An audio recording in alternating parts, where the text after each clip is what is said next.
Hello, I'm Tiffany Parks, and this is A Bittersweet Moment with Katie Sewell. Hello, this is The Bittersweet Life. I'm Katie Sewell, and this is your midweek Bittersweet Moment. And today I'm joined by the author, Jess Walter. He's the author of 10 books, most recently the short story collection, The Angel of Rome. Other books include the national bestseller, The Cold Millions, and the #1 New York Times bestseller, Beautiful Ruins. In all told, his work has been published into 34 languages, and he's joining us today to talk about a very short fiction story that he once wrote. Thanks for being here, Jess. Thanks, Katie. I'm always glad to be on the Bittersweet Life. One of our favorite guests. So, the reason I invited you on is because for the last couple weeks, listeners have been hearing about a tour and a big trip that we're taking to Rome with some of our listeners in early October. And they're staying at the Hotel Donna Camilla Savelli, which is in Trastevere, a remarkable hotel, a former convent designed by the architect Borromini, Tiffany's favorite architect, and also the very hotel where she had her very elaborate and gorgeous wedding reception.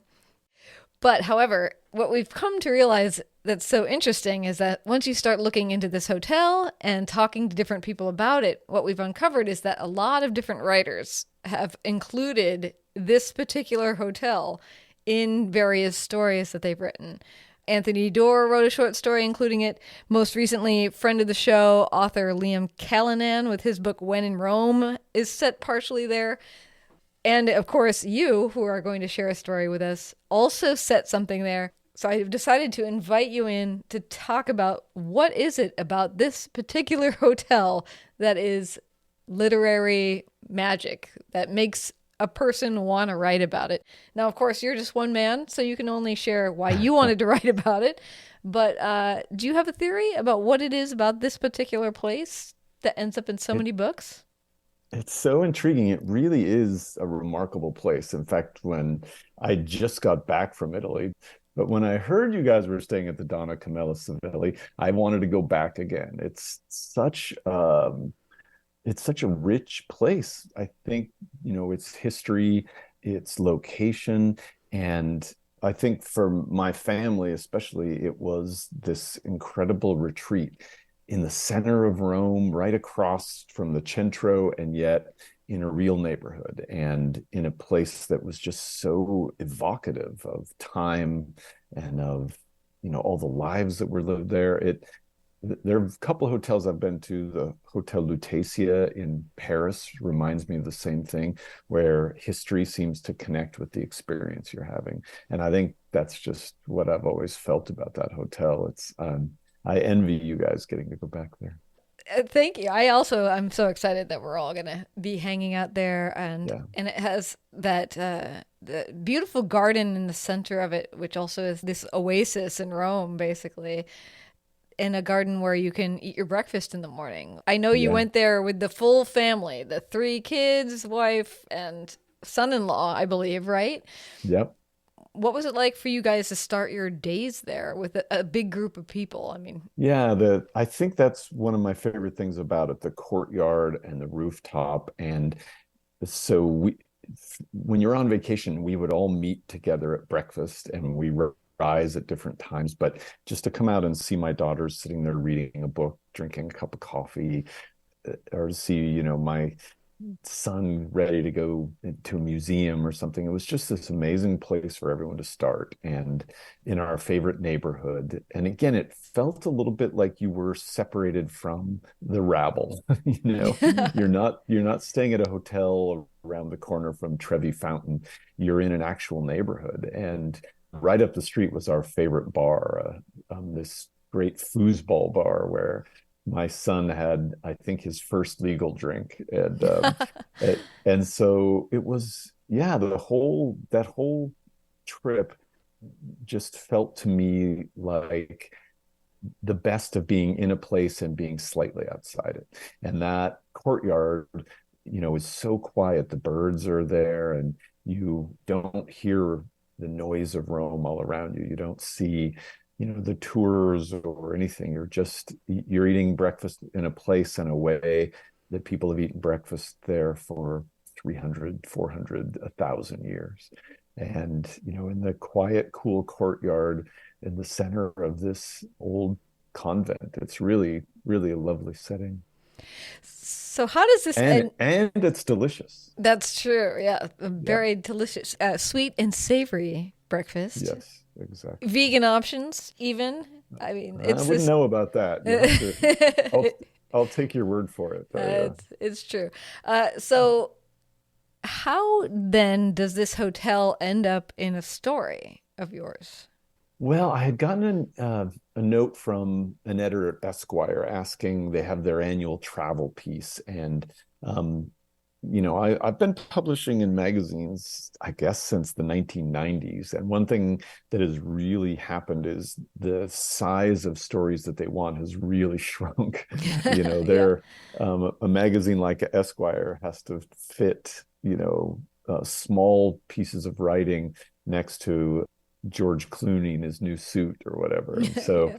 they really put value on these kind of small, tight pieces. And so when they said they wanted a travel piece, I had just gotten back from this epic trip, not quite as epic as the one we took this year, which was 5 weeks, but still a 2.5, almost 3 week trip that it included Estonia, Iceland, and then Rome. And Rome was such a highlight for everyone in the family that immediately that's where my mind flashed. And I don't know about you, but when I travel, often the trip ends up distilling itself to a handful of almost photographs. It's like we create an old school photo album.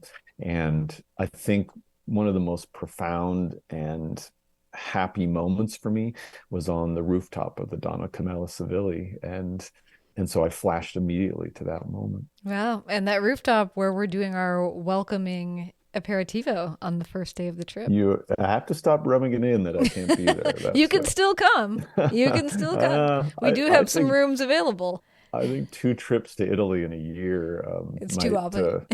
might be more than I can bear. Too opulent. Yeah. Yes, yeah, Yeah, you too might have much to, even for me. yeah, reconsider yourself. So Or would at you, least finish another book in the meantime. right, there you go. So do you want to read us the story that you wrote? Sure. Okay. Yeah. Rome shimmers in July heat. You are 53, a father since you were 19. Some friends have toddlers. Yours are off to grad school. For 30 years, you dreamed of this trip, but had neither money nor time. And now, 4 countries in 2 weeks have you wrung out. The Berlin airlift was easier than getting wife, 3 adult kids, and a son-in-law to Europe. 4 different departures and returns, and at least as many diets. Vegetarian in Estonia? And itineraries. Caravaggio, concert, cacio e pepe. Tonight, the family plops at a sidewalk six-top outside a busy trattoria. Baskets of hot bread appear, chilled primitivo. Toasts are made, and when you glance at your pretty Italian-American wife, she is weeping. Suddenly, it's all worth it, and not just the trip. This reverie repeats every day at cocktail hour. Aperol spritzes in front of misting fans in the boiling Piazza Santa Maria. Martinis after your wife is slut-shamed for going sleeveless at the Vatican. Negronis in a bar built into the Janiculum Hill, where you play foosball, goal! And your earnest son seeks drinking advice from his older sisters. He leans limoncello. On the last night, it is a wistful bottle of Barolo on the top of the old convent where you're staying. Rome spills out before you. Bell towers and tile roofs, terracotta walls. When the moon rises, no one speaks. The silence is exquisite. Maybe they're wrong, the evolutionary biologists who insist we procreate to ensure survival of our DNA. Maybe it's this, to grow the people you most want to have a drink with, the ones who know to be quiet for this wine-soaked moment of joy. That's lovely. Thanks. It was a lovely moment sitting up there. I still remember the moon was setting right behind us, and just to see the city laid out before you like that, and you hear the quiet sort of buzz of Rome below you, but you're just above it a little bit. And it was such a remarkable last night. And I think we all felt like, we'd accomplished something, we had done Rome, and it was really nice. Well, there is a few rooms left for the trip to Rome where we will be staying in this hotel. All you have to do to get all the details or to reserve a room is send us a note at bittersweetlifepodcast@gmail.com. Bittersweetlifepodcast@gmail.com. And Jess, if you decide in the middle of the night one night and you wake up and you think, what am I thinking? I must go do this trip. Feel free to send us a note as well. I will, the first 3 listeners to sign up, I will pay for your first game of foosball. Oh, wow. That is nice. And how much is that running? Do you remember? I think it's still a quarter. All right. I'll be sure to send you a bill. Oh, that's great. And I've never been to the bar that you're talking about, but you better know that I'm going to find that place when I'm in Rome. It's called Vino e Veritas. Wine is truth, I believe. And it's just down the hill from the hotel. So lovely spot. And then walking up to the Villa Doria Pamphili, it was just a perfect location for all. And then, of course, going into the Centro and going everywhere, from the Vatican to the Spanish Steps. It was just such a perfect location. Yeah, it's such a special place. Well, thanks for coming on the show and sharing my your pleasure. story. And I guess we'll leave it there. And until next time, this is The Bittersweet Life. I'm Kitty Sewell. Talk to you next week. Bye.